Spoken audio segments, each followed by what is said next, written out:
Welcome. In front of me I have a HUAWEI Mate 40 Pro, and today I will go over unboxing along with an overview of this phone. So without further ado, let's pop it open and see their, I would call it a flagship, but it's actually not a flagship anymore, I guess, considering there's a Plus version. So just pop it open. There we go.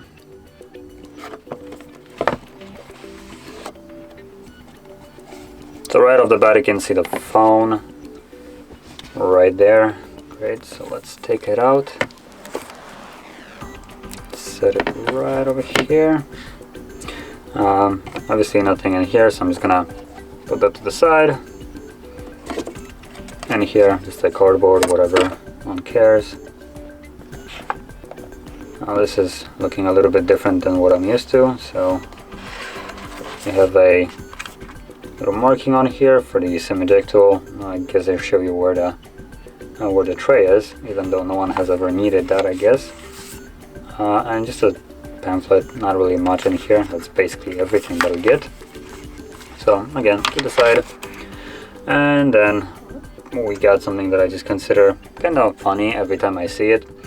So obviously HUAWEI isn't coming with Google anymore, so they're trying to, show you that, hey, it's okay, we have different ways of giving you the applications that you're looking for. And that is one of the, come on, get out, there we go. I have to basically destroy everything, but yeah, so obviously we have the app gallery, the phone clone, and I'm not really sure what that is actually. It's just, I guess oh, I know what it is. It's just an alternative to Google search, as you always have on your home screen, the Google search. They don't have Google, so they needed to have their own. Phone clone is actually a good way of getting apps that you won't find on app gallery to this device. So basically you have your phone, you download the phone clone app, and then you simply clone the app to your new device that doesn't actually have Google, and that will allow you to transfer apps that aren't actually on the app gallery. Really neat trick, I would say. So yeah, just throw that aside. And then here we get the charger. So this is a massive, and I really mean massive, 66 watt charger. So I'll just set that to the side right here. And then we got a Type-C cable. And I'm not really sure what that is. Oh, they're included Type-C earbuds. Okay. So, and now they're not wireless, obviously. But still the inclusion of them is quite nice, considering majority of their phones didn't actually come with it. So yeah, there we go. That's basically all we get in the box out of the actual important stuff. Now, something that I actually found funny is the fact that they started to change their color. Usually I believe it was purple before. Now it's orange. I guess that just signifies the cable's charging capacity. Not sure if you ever tried it, but if you used, for instance, their charger, which for me, just as an example, I have the old Mate, which is really beat up, as you can see. So on the Mate 20, I believe their charger was rated at 40 watts. And if you didn't use their cable, it wouldn't charge the phone at the max wattage. So I guess I would be probably getting like half or so, something like that. I'm not exactly sure, haven't actually checked it, but I know it wasn't charging at its full speed. Because when you plug it in with their with their cable and charger, and it charges at full speed, you can basically see the percentage or like go up on front of your eyes. So it's like, for instance, 50% point, and the point just keeps going up. Without their charger, it will not do that. So let's actually open it up. Now it's kind of funny because usually this is the front of the phone, the display. Here it's kind of, they flipped it all around, and it looks like their primary focus is not the display, it's more the cameras, which seems to be an interesting idea of just shifting it a bit to a different way. But there we go, there's the phone. It looks really premium, obviously. The only thing that is, I guess, higher than this is the Mate 40 Pro Plus, which this isn't. Now, as you can already see at the back, we have the quadruple camera setup in this fairly big circle right here, and we have the periscope lens. We also have the ultra wide, the wide one, and which is normal, and also there is what is the other one? Should be only 3. So there's the 50 megapixel wide, 12 megapixel periscope, which is this one, the ultra wide, and I'm not exactly sure what the last one actually is, if that is even a camera. It looks really tiny, honestly, trying to look at it. As you can see, this is, maybe that's just a sensor of sorts, because it looks just minuscule compared to like their sensors right here, the ultra wide and the wide one. So I believe that might be just a sensor. But anyway, as you can see, let me just kind of move this to the side. So as you can see, after I power it on, you will be able to see the display. There we go. So this comes with a 6.7-inch OLED display at resolution of 1344 by 2772. That's kind of how I should probably say it. And nice thing, it has a 90 Hz refresh rate. Really nice that they included that. Something that I would probably will be comparing it to is the iPhone. That is, I would say, the closest thing that I can consider this to being, because Huawei with their chipsets, their Kirin, I believe they're faster than basically every Snapdragon, so it wouldn't be a fair comparison. Now, comparing it to iPhone, I don't think it's a fair comparison either. But in terms of how they're doing everything and how, well, apart from the fact that it's running on Android, everything here works, is really similar to iPhone. Even to like the way the phone looks, the packaging, how premium it is, and all that stuff, it kind of resembles an inspiration from Apple. So that's kind of why I'm going to be comparing it to it. Enable and continue. Just finish up the setup. Now, unfortunately, I do have to go through the gestures right here. There we go. And so with their Kirin 9000, this is, come on. There we go. With their Kirin 9000, this is probably going to be one of the fastest Androids. Unfortunately, I don't think it's going to be faster than iPhone. iPhone just has a bit of an advantage with their with their A chips on their phones, so just putting that out there. But you can see right here, the benefit with this one is it has a 90 Hz refresh rate, something that iPhones didn't actually have, the newest one, the 12 series. So that is already a little bit of a advantage here. Now, I will have to say, you will not be able to see the 90 Hz refresh rate on the camera. I'm recording only at 60, so anything past that is just kind of lost. But it does bring a little bit of a better experience to the device, at least that's in my opinion. Any kind of phone that has a 90 or 120, preferably 120, it's just a win in my book. This one stops only at 90, not sure why. Maybe the Pro Plus version has 120. I haven't actually checked it, so I am not sure about it, but that'll be kind of a not very good way of doing it. But yeah, so like I said, this is a 6.7-inch display, 90 Hz, OLED, certified HDR 10, and when it comes down to screen to body ratio, it comes at 94.1%. So this is a fairly fairly minimal bezel phone, basically bezel-less, I would say, almost. If you mitigate like the 6% that it has of bezels, you would have just a screen itself. And as you can see, probably one of the bigger part of that percentage is taken by the cameras right over here. So you have two cameras, or at least one, I would assume. Let's see, kind of looks like two. So we have two cameras right here, and yeah, as you can see, they're fairly spaced out. Not really sure why they went with it. It just creates this kind of like super lengthy, just not notch, but I guess a hole, which they could have just put it really close together and minimized the size. This is the second time I've seen it Huawei doing this, so I guess they might have some reason for it. I just, from a consumer standpoint, this just kind of looks like it's overly wide for no reason, and just takes up a little bit too much screen space right here.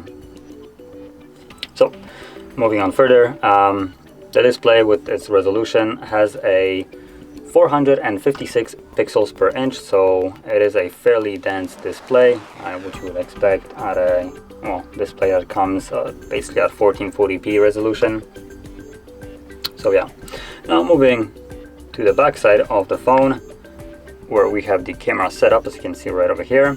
So we have a 15 megapixel wide, then we have 12 megapixel periscope, telephoto lens, then 20 megapixel ultra wide, and well, obviously, as you can see, they're branded Leica right here from the lenses. And with that, you can shoot at 4K 30 or 60 frames, which is just something that we already expected, I would say, considering majority of their newer P series and Mate series could do it, so nothing really mind-blowing here. Obviously, you can shoot at 1080p, 30, 60, and also slow motions at 120, 240, and 480. And if you drop it even lower to 720p, you can shoot at 930, along with going to ridiculous 3080 or 3840 frames per second. So this is a little bit over the top. This is just ridiculous, I would say. But if you want, you can do it. And then the front can shoot at 4K 3060 again, and 1080p 3060, and also slow motion of 240. Now let me just flip it over, get our little plant right here, and capture a couple photos. Now obviously whatever I'm going to be capturing here will not be even unlocked. There we go. Nothing that will put the camera to any kind of like strain. So all the photos here will be just a quick photos, just so you can kind of see how well they look, but it's still gonna be fairly crap, considering I'm not a great photographer, and also this is just a fairly well lit environment, and just a single little photo here that I can, or prop that I can capture. But anyway, let's just get a photo. So right now we have a couple tutorials here, but okay, so just capture it. Now it looks like the AI is disabled by default, so let me enable it so it captures or changes it up to capture the best photo, I would say.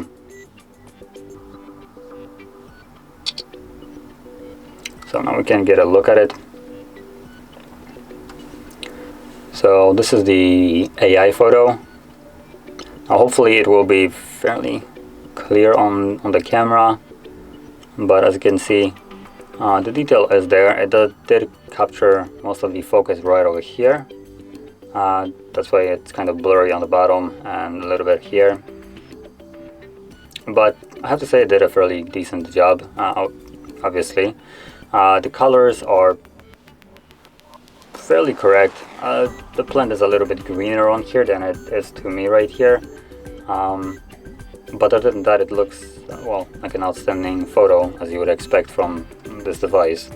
If we go to this one, which didn't use AI, you can see that it is clearly darker overall. And just so you see, it is max brightness.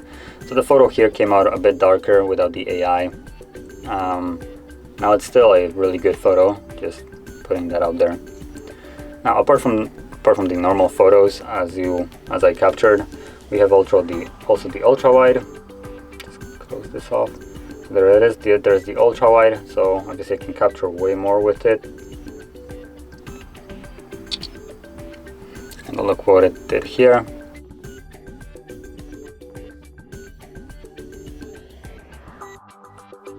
So the ultra wide looks also really good, better than I actually even expected. Now Now hopefully, like I said, it looks good on the camera, but this looks really good here. Okay, let's see what else we got. So we went to the normal one, the 1x zoom. We also have a 5x zoom, which, I need to take it out of there.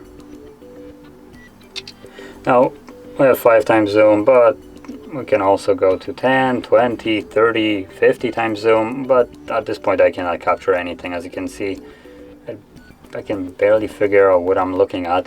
The only thing that is helping me is this tiny little image right over here to distinguish what I'm actually looking at, but in terms of detail I am way too close to even capture it. If I probably move it somewhere else. If you're wondering what you're looking at, is basically the camera. There's the tripod, barely visible, but you can only see it on here. So yeah, I cannot even test the periscope lens here, because that's what it is using to capture these photos.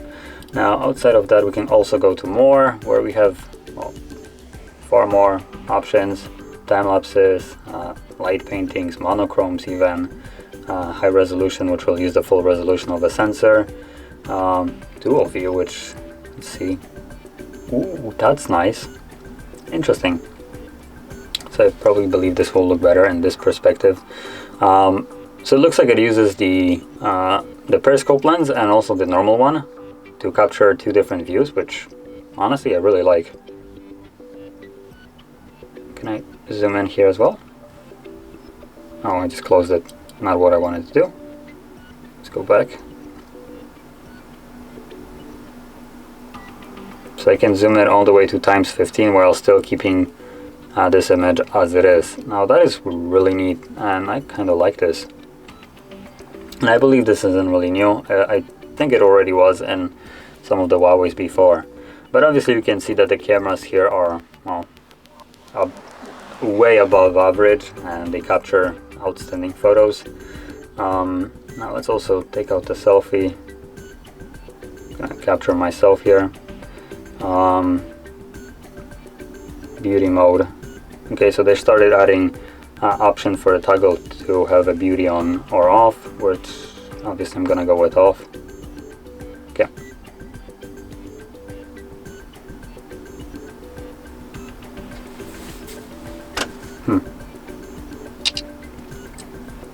Now also, once you capture it, it gives you the option to either mirror or not mirror it. So I'm gonna go with mirror, it just looks better to me. And right here we have the photo. Now this actually came out better than I even expected with this kind of lighting that I have here. So I'm not sure if it's visible on the camera, like I said, but overall even the background is still, as you can see, visible, clear enough. The colors of the skin tone are, I would say, basically on point. This is probably the closest thing that I feel like looks like an actual skin tone that I have encountered for a while. So yeah, the selfie camera here is better than I even expected, but nope, never mind, there is no beauty effect here. It's basically fully off, and without any kind of sharpening, it looks outstanding. Now the subject on this photo might not look outstanding, but the photo itself does. So yeah, this is amazing for selfies if you're into that. Now moving out of the camera itself and on to other things, like I already mentioned before, the downside of this phone is the fact that it's lacking a Play Store. So if you're one of those people that rely on it, you're not gonna get it here. But from what I've seen, there's still apps being added to the app gallery, but already, in my opinion, there's a fairly decent amount of apps in here, which at this point around, before I was critical of it, I didn't really like it, but at this point around, the app gallery contains enough apps for me to actually not care. Now there is going to be downsides, like I believe you won't be able to use Google Pay because it's a Google app, but I'm not sure. There might be some kind of alternatives. I would really hope that there are, so you can actually, for instance, pay with your phone. But finishing it off with the specifications of this device, like what it comes with, There's one variant of RAM and two of storage, so it comes with a Kirin 9000, which is a 5G version, 8 gigabytes of RAM, and then the storages you have 256 and 512. And this is a UFS 3.0, so you're going to be getting really fast read and write speeds. It's not going to be as fast as iPhone. iPhone uses NVMe, so their storage is just on a whole new level. But in terms of like comparing it to majority of the other iPhones, this is basically blowing majority of them out of the water. I think the only thing that uses the UFS 3.1 or like the Samsung and majority, not even all, but a fairly decent amount of actual flagship devices, which this is, so that's why it's there. And also, like I said before, it has a 66 watt wireless charging, which is amazing, but something that caught me off guard is apparently it has a 50 watt wireless charging, which I think it is the highest one, unless I think there might be one that it comes at 66, but that was from like a different brand. So I'm not really gonna include it. But just so you can see, this isn't gonna put the phone into full charging mode. This is like their old wireless charger, but you can obviously see that it does charge it wirelessly. That's kind of all I can really show off. I don't really have a 50 watt wireless charger. So now moving out of this, it also has a it also has a reverse wireless charging. Now it is only 5 watts, so nothing really super fast, but this is only going to be used to either, I don't know, boost up someone's phone. They need a phone to make a phone call and they really need their phone to be charged tiny bit, or to simply charge up your headphones if you have ones that have a wireless charging case. So you just kind of flip it over, slap them on here and charge them up. Something that I don't have anymore to even showcase, but yeah. Now when it comes down to price tag, it does come at a little bit of a pricey side. It comes at about $1,400, give or take like 50, I would say. And also depending when you're buying it, right now it's Black Friday, so there is a chance you can get it cheaper than that, but I'm not really sure, haven't really checked it. And also the device does come with a couple different colors, so we have silver, black, white, green and yellow. Now the one that I've been showing here is the black version, obviously, and it is a fingerprint magnet, as you can see. This is kind of hilarious how much fingerprints you can see on it. It does also have a curved screen, obviously, as you've probably seen it. So it is a fairly aggressive curve, as you can see right here. There's some road on here, so you can clearly see the side of whatever is on the display. And also it comes with a fingerprint sensor under the display, which is really fast. Now you can actually go through a setup of it. So let's go to, where is it, biometrics and password, face, fingerprint, there we go, and we can set it up quickly. And let's add a fingerprint. So let me just quickly like swipe it so it's fairly clean. Add a fingerprint, okay, cool. So we can see how quickly it unlocks the device. Come on, there we go. Now, apart from me just kind of showing you off a couple different features right here, like the fingerprint and how quickly it works, there is not much more I can say here. Now obviously this phone probably at least won't be really accessible in US. If you're from there, you might have a little bit of a problem getting it because of the Huawei ban. But still, if you can, it's a really good device. It works like a flagship. Now I don't really like the fact that they decided to go with even higher model with the Plus one. It kind of taints, in my opinion, the Mate series. Before we had the P series, P Pro for instance, or P20, 30, 40 Pro, and that was the max. And same with mates. Like for instance my Mate right here, the old one, that was the, well, at that time the flagship. Right now if you go with the Mate 40 Pro, it is not the highest you can get. The highest will be the Mate 40 Pro Plus, and I don't really like them adding more and trying to rack up the price to even higher one. It just seems like I don't know, it just feels wrong in my opinion. So just lock it. As you can see, the fingerprint works really quickly. It is reliable. If you can actually press it, there we go. So it does work really well. And yeah, apart from that, there's not much more I can say. It has a only single SIM slot, no SD card expansion, unless they were using the nano memory or whatever it was called. And apart from that, the phone works outstandingly. The photos are just, like I said, top notch, and I really like it. And if you're getting this device, you're probably gonna be getting it for the photos themselves. That's one of the reasons why they give you the phone flipped on the screen with the showcasing the cameras, instead of like every other one comes with just phone upside instead of just downside. So yeah, but yeah, it is a really good phone. I wouldn't say it's worth $1,400, but that is for you to decide if whatever it comes with, it is worth for you to pay that much. Well, that being said, this will conclude the video, and if you found it helpful, don't forget to hit a like, subscribe, and thanks for watching.